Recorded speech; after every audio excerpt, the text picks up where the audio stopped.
So Layla Hormozi posted something about it this week, and it really I've really started to think about it, and it's so true, right?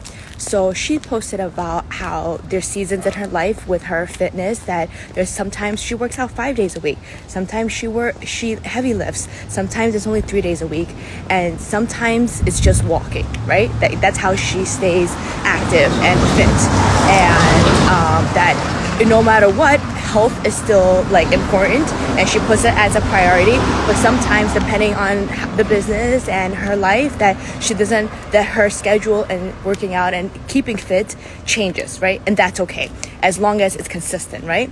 So that it kind of hit me really hard, because I'm always so hard on myself about doing everything that I say I'm going to do, and then if I don't do everything that's on my to-do list, then I didn't do enough that day and I wasted that day, right?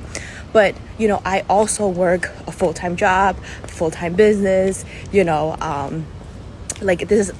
a lot of things going on my plate, right? And sometimes, like this week, today was the first day I was able to work out, and I really don't feel bad, right? Because I work out today, I work out Friday, and Saturday, right?